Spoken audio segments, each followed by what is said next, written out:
বাবা মায়ের কর্মক্ষেত্রে যাওয়ার বায়না তো সব শিশুই ধরে, তবে সেই কর্মক্ষেত্র যদি হয় সবুজ গালিচার ক্রিকেট মাঠ তবে তো কথাই নেই। সিলেটে আজ বিপিএল এর কোনো ম্যাচ নেই, তবে শান্ত এই সকালে আজ ঢাকা ক্যাপিটালসের অনুশীলনে ছিল এক বাড়তি আকর্ষণ। বাবার হাত ধরে আজ মাঠে এসেছিলেন তাসকিন পুত্র তাসফিন আহমেদ। মাঠে ঢুকেই যেন জাদুকরি এক মেজাজ, কখনো নিখুঁত অ্যাকশনে বল ছুটছে, আবার কখনো ব্যাট হাতে শাসন করছে কাল্পনিক বোলারদের। তাসফিনের এই অলরাউন্ড পারফরমেন্স দেখে কে বলবে সে স্রেফ বাবার অনুশীলন দেখতে এসেছে? মনে হচ্ছিল আগামীর এক পাক্কা অলরাউন্ডার যেন এখনই প্রস্তুত হয়ে যাচ্ছে 22 গজের জন্য।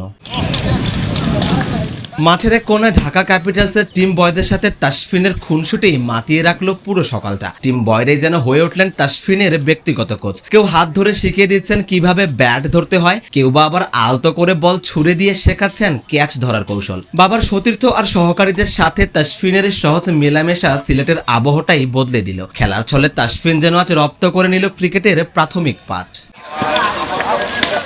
দীর্ঘক্ষণ ছোটাছুটি আর এই মিনি ক্রিকেট সেশনে একসময় ক্লান্ত হয়ে পড়ে ছোট্ট তাসফিন। আর ঠিক তখনই মাঠের সেই দুর্ধর্ষ গতিদানব তাসকিন আহমেদের বদলে দেখা মিলল চিরায়ত বাঙালি বাবার। প্র্যাকটিস বিরতিতে দ্রুত এগিয়ে এলেন ছেলের কাছে, নিজ হাতে পরম মমতায় ছেলেকে পানি খাওয়ালেন। 22 গজে যার গতি আর আগ্রাসন কাঁপিয়ে দেয় ব্যাটারদের, সেই তাসকিন তখন স্রেফ একজন স্নেহশীল বাবা। বাবার সাথে ছেলের এই নিবিড় আলাপন যেন আজকের অনুশীলনের সবচাইতে সুন্দর ফ্রেম হয়ে থাকলো।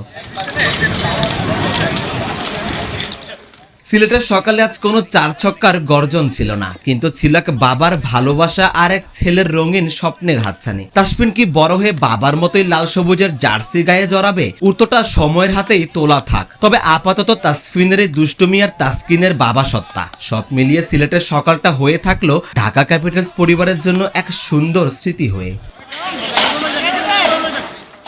সারোয়ার সেতু, ক্রিকেট 97।